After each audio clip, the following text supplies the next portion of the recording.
Hey there team, welcome back to the channel and welcome to the overview. Today we're going to be reviewing Dune Awakening, which I've been hoovering up for the past couple of days in, I guess, the advanced access window. You don't have to worry about that too much. By the time this video goes up, I'm pretty sure it will have been released into proper full release. But suffice to say, I have loved every second of this game, which comes as a bit of a pleasant surprise. I wasn't set against it going in, not at all, but I'm well aware that it's an MMO game and, you know, I'm basically a single player type dude. I played this all single player. I think I met up with a friend and checked out their base. That was about it. But, you know, that's the lens that I see games through and play them through, and generally speaking, I have a very difficult time getting into a lot of MMOs. I find the heavy emphasis on a mindless grind to be just a bit too much for what I want from gaming. However, this is Funcom's next MMO, and they did Conan Exiles previously, and I did miss the bus on that a bit. I jumped on and played a bit of it years after its main sort of popularity, and I was actually really taken with a lot of the way that they do tech trees and progression in that. And all of that, the Funcom way of doing an MMO, that's all in here. So in many ways, this is Conan 2, right? It's kind of a spiritual successor, and that's for the better. So the main takeaway there is if you don't like Conan Exiles or the way it played for whatever reason, right? You might have to tread carefully going into this, but if you're like me and you really appreciated a lot of the systems that made Conan Exiles tick, you'll be right at home here. As far as the scoring system goes, I'm doing something experimental this year. It's essentially a ranked order, right? 100 games over the course of 12 months, ranked from 100 down to 1. It's sequential, no percentage point is shared. It's supposed to be a tool that's useful for you to know, hey, what would Scarlett recommend? Game A, game B, left hand, right hand, that sort of thing. As far as seeding this, I've placed this at 97% at the time of recording, which is very high. And to say that's under Kingdom Come Deliverance 2, which is the quintessential single player recommendation, and above Elden Ring Night Rain, which, while I love that, there's a lot of caveats to make the multiplayer work and Swiss cheese for that. And we'll see if this holds this slot over the course of 12 months, because the score will dynamically change. But suffice to say, I hold it in very high regard so far from the games that I've covered this year. What else is probably worth mentioning? I mean, I like Dune. I haven't read the books. I've actually got them. I'm chipping away at them at the moment, so I'm in mid-process of starting the first book, so I guess that stands for something. I like the original Dune movie with Sting and worm riding and bloody the best soundtrack ever. But I also do like all the Villeneuve new movies as well. I'm very big fond of him and his work, and this game definitely draws heavy inspiration from the new Dune aesthetic. In many ways, this is a video game of that Dune universe. However, they do a clever little trick where it's set in an alternate timeline where Paul isn't born, and instead it's the daughter version, the actual Bene Gesserit plan. If you haven't watched the Dune movies, you should watch it all. It's really quite wonderful and great modern sci-fi. But yeah, the idea that Jessica didn't pull a bloody audible and switch Paul from girl to boy, this is an interpretation of arguably the correct timeline. And in this, the main thing that really matters from my time with it is that Leto never got killed. They uncovered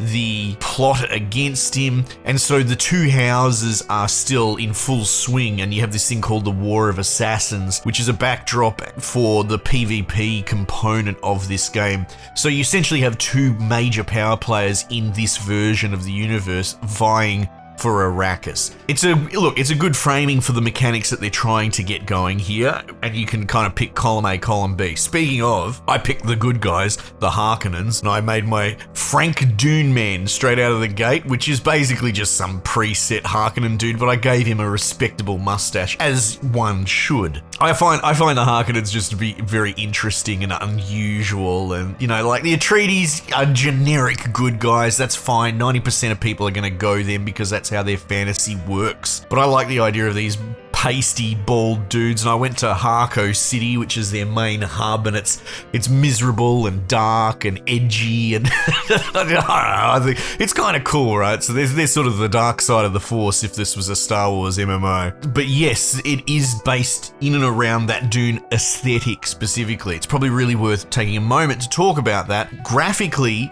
there's a split.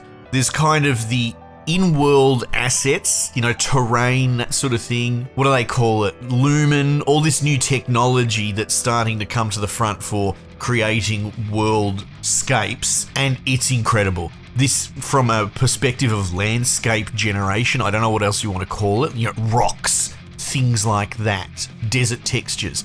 This is easily the prettiest game I have ever seen as far as that kind of landscaping. It's wild how photorealistic it almost is, and I made a mental note booting in, because after hours, it all blurs together. You stop thinking about it. But when I booted up in the tutorial phase, it actually blew my socks off. Inversely, they're going for a kind of cartoonized character approach, like a little bit more in the Fortnite world. And I think that's an excellent decision. I forever will bang the drum that Fortnite will look good 10 years from now. Whether you like it or not, stylized graphics trumps realism, at least when dealing with the uncanny valley. So the art decision they've decided to do here, which is hyper-realism in the landscape and a kind of more artistically caricature character design, meets in the middle, and it works really well. Architecturally, all the structures and the build materials that you use, they lean into that kind of future brutalism, right? Hard concrete with hard lines. There's something very sleek and pretty and functional about it, which is kind of the point of brutalist architecture, but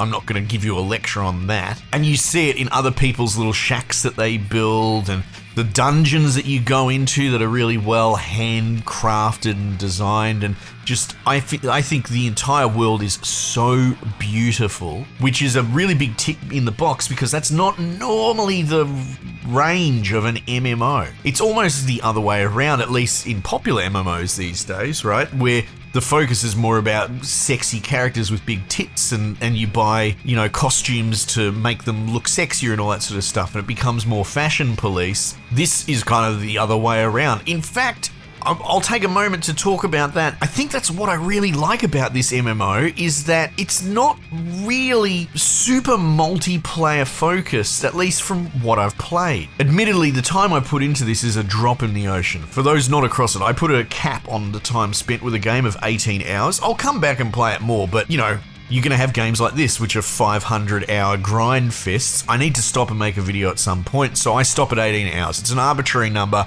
It's the average amount of time to clock a game according to how long to beat. But even in the time that I've spent with it, it's been so rich and rewarding, and I have enjoyed every second of it. But there's so much more late game content that fascinates me, like going into the deep desert with a harvester and a full crew, and using thumpers to scare off sandworms and PvP them into other teams' crews. And this all sounds really fascinating to me, but regardless, the core loop, the main loop, is actually quite isolationist. You build your little base out in the desert, and you kind of reenacting, like a Mad Max simulator, or even at times I thought this is like the Tatooine survival game that I didn't really want or care for because I'm not a big Star Wars fan, but I found myself thinking, once you're getting into a flow state and in a rhythm, it feels like that. It feels like Scarlet surviving out in the sticks. I've built my little base out here in the corner in the middle of nowhere. Okay, right, what do I need? I need more of this or that.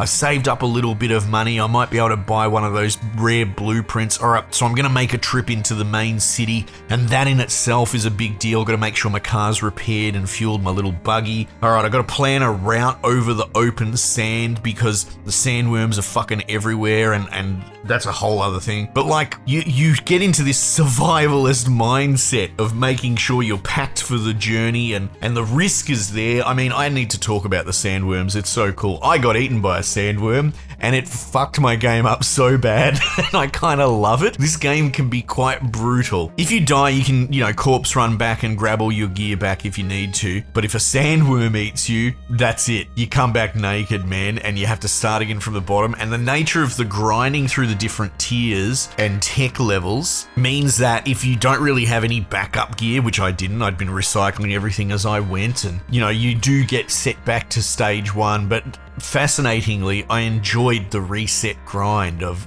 going back through the gear tiers, even if that set me back hours. Another time I died, but I hadn't set my HQ to my new HQ in a new biome or something like that, and the tutorial main story that sort of, it tells you, hey, do this, do that to learn the game. It actually told me to abandon and deconstruct my old base, or abandon it, whatever. So I didn't have the spawn point to come back to my corpse. So twice I got set back pretty aggressively and had to kind of redo my gear. But I didn't mind because the world is so immersive and fun. There's a challenge to the combat. You can go gunplay or knife. I was a knife boy getting up in people's faces, but you have to be careful. If you just stand there in a wall of bullets, you will die. So there is a lethality to it. It's fascinating looking at all different people's bases moving around and seeing different people's designs. I was doing my own bloody abstract triangle based thing, which was more trouble than it was worth, but I don't know, it kind of looked cool in the end. I'm always fascinated by, geometric symmetry, and usually I just build in squares, but you give me something like triangles on a grid, I'll try and play with that usually. But yeah, Core Loop is very much like Conan, and look, I've gotten ahead of myself. I'm obviously very excited. There's a lot of cool stuff going on here, and I don't get to play MMOs very often. It's not even get to. I'm not interested in playing most of them because most of them don't appeal to me, so this was a pleasant exception to the rule. But let's break it down, pretty basically. Assuming you never played Conan, assuming you don't really know the hook. Essentially, what carrots you on the stick the most in this game? There's a story and it's very slow burn, but that's not the main appeal, right? The main appeal is the grind and the moment to moment. So yeah, I'm following the carrot on the stick and doing these vision quests for spice or whatever, right? But I don't really care about that at all. In fact, the game's main story really does backseat to the core loop, which is great because the loop is really fun. Even if it is a grind, there's always something to do to keep you busy. Like, not a mindless grind, not get 10,000 boar pelts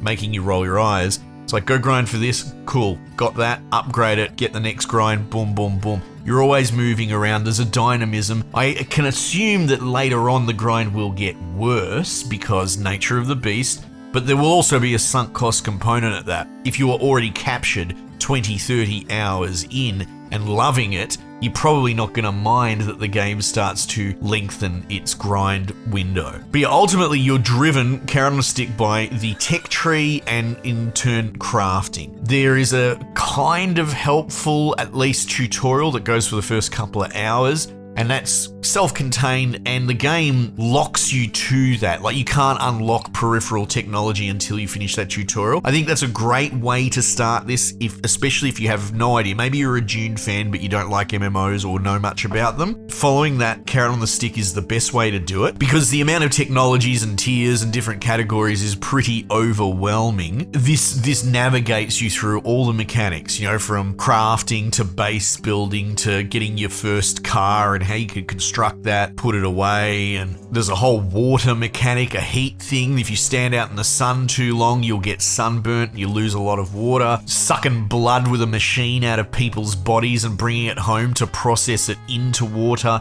and then filling up your water canteens for long journeys. There's all this stuff going on, which is more than what an MMO would have. It's, it's Dune specific gameplay, and it's really quite fun. But, staying on rails in the beginning is a smart way to do it. But when it does open up, essentially you have tiered technology by building mat, copper, iron, that sort of thing. And this dictates which biome you're kind of supposed to be in at a given time. So as you move your way through copper, iron, bloody steel, whatever, you're gonna big boy up and move deeper into the desert, into more biomes. And a lot of these biomes are separated by fairly large swaths of desert as a kind of soft boundary, especially for the first biome, i.e. you're not getting to the next biome until you get a bike. And then you have to be sensible about picking your path across, because as soon as you go out on the desert with that, it's going to attract worms. And the longer you're out there, the more likely they're going to kill you. It's quite epic the first time you see a worm pop up out of the ground and screaming and roaring and, fascinating. But then it becomes kind of normal as people keep trying their luck in the desert.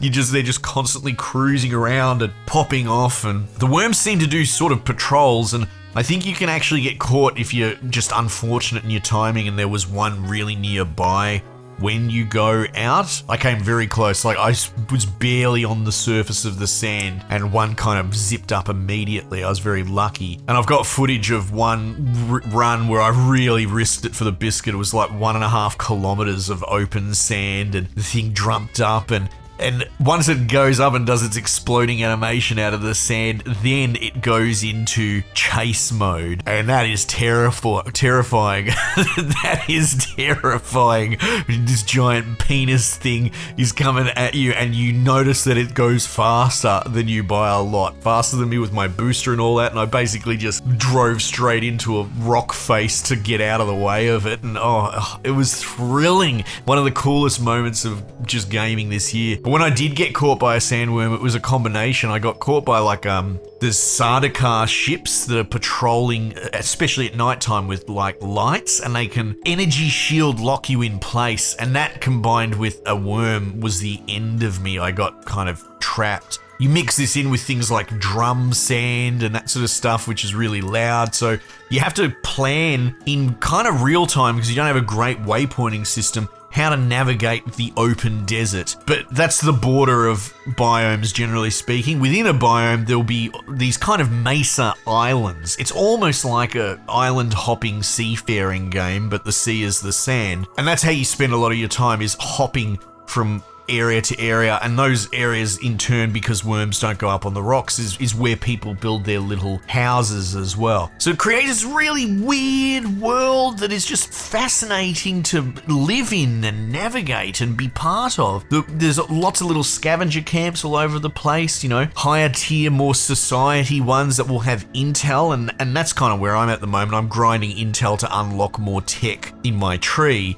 And so to do that, you got to go hit the larger AI bases, which are not pushovers. And if you go about it wrong, like if you aggro everything in the base, you're probably just going to die. You have to try and pick them off one at a time. But you have these sort of secret little air-sealed sietches or bases or whatever you want to call them. You go in and you can get different types of technology. It's all very color-coded. So the orange stuff is in, the sealed caves. The blue stuff is more like technology, and they're like underground research stations. A lot of that goes into things like your car tech, more complicated mechanical machinery. So you sort of have to do these little dungeon raids. You could probably team up with your mates, because they are kind of tricky if you're not at the right level. Then there's green stuff, which is house-based stuff, like shipwrecks that have crashed. So you go into them, and I've noticed some of them seem to be PvP areas. So you get re-instanced when you go in there. I haven't run into it. Like, it just tells me that it's PvP. Though my friend I was talking to was saying that she was getting her head kicked in by dudes camping of PvP zones. So there might be aspects of that from Conan, which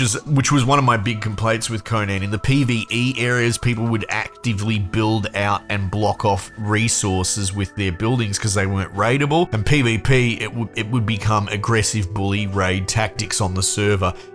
Time will tell if that's how it happens here, but in my experience, anecdotally of course, from start to finish, it was just absolutely fantastic. And the few people that I bumped into were quite pleasant, and I was friendly with, talking to neighbors, saying hello, that sort of thing. But that's sort of, to go way full circle back to my original point, that's kind of what makes this magic and makes it feel almost like a single player game that you come up against other people struggling through their own single player survival, as opposed to a more overt multiplayer rolling, 6 blokes moving together in a group trying to start trouble. Like, that's not what this is, or it wasn't in my experience. It's just lots of little scavenger survivors speckled around the map trying to eke out their own existence and survival, grind out this mat or that mat to make their individual idiosyncratic progress that they've decided is the next step forward. So yeah, look, that's pretty much it. Obviously I'm gushing, I'm very much into it. I'm at a point now where I'm just systematically going through the tech tree and eliminating every single thing and making sure I'm up to tech level with that current space, So like I'm pretty much in steel, which is still very early days. Again, I'm very transparent about it. It is definitely a long form grind, but I'm trying to impress that I've put enough time into this to clock most single player games, and I've barely scratched the surface. And yet, if I were to hang it up now and never play it again, I would still call it a game well played, a time well spent, excellent memories made. I've had such a gay old time playing this. But yeah, I'm essentially, all making sure that I've got this cutter for my materials, and I've got this blood extractor and this part of my base. I'm building that out. I'm even starting to decorate a little bit and do some lighting, which that's kind of the real litmus test for Scarlet, honestly. I'm the most functional, boring, engineering, purpose-built person, and if you get me putting down bookcases and chairs and shit like that, that's almost, a job well done, tick, success, because I don't really care for any of that aesthetic stuff. And yet here I am looking at other people's bases. One of my next door neighbors has some sort of truck, right? He's got like a bloody utility vehicle in a garage with a shield out the front. I'm like, oh, fuck it. Like, they know what they're doing. They know that this exact experience is going to happen. By they, I mean Funcom, the developers. I'm going to see what my neighbor's up to and the cool stuff that they're doing, and that's going to make me want to do that too. It's very clever and well constructed. As far as performances and all that, like, there's been no issues. I've had a few lag spikes and all that, but as far as like a launch window, it's been flawless. I heard there might have been some other issues. I didn't jump on the launch. I was like 12 hours behind and they patched it like crazy. I mean, you could argue that when they do maintenance, it's usually in peak time during Oceania, so I've had to not play it because maintenance was going on. But that's a very specific problem that you can just work around by showing restraint. But yeah, look, and there's so much other stuff that I've probably barely even touched on, like ornithopter is something I'm kind of up to, building an aeroplane, that's cool, but a little buggy's pretty, well, bike, whatever, that's pretty cool. I've become quite fond of that. It is cool driving it up to a main sort of city hub and seeing everyone else's cars parked in the parking area, and you just slam your shopping trolley in with them and go in and have a walk around and have a look. And like, I haven't even touched on the rare blueprint system. There's this like purple gear that you can find in the wild, or you can buy licenses for, and you redeem them, and they're super cool bits of kit at your tier, but very, very hard to find. But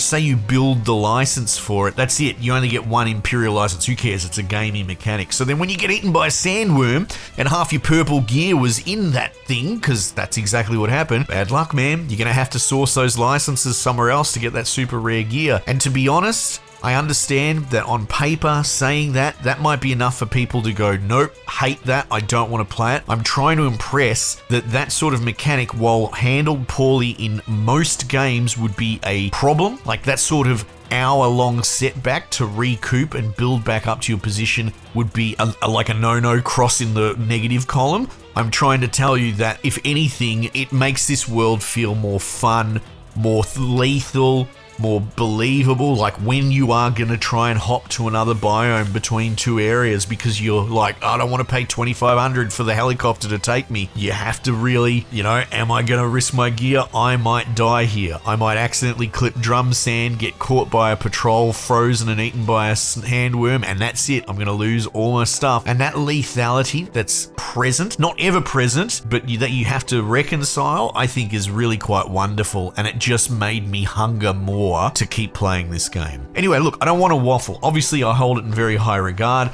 Like I said, 97% in my ranking, which is to say it's in that top pantheon of games I've reviewed this year. So get around it. Scrape together that play money. If you're watching this video at that released window, get on board the zeitgeist. I certifiably think it's really fun, and I've enjoyed every second of it. Anyway, team, I just leave it there for the time being, and I'll catch you guys on the next one.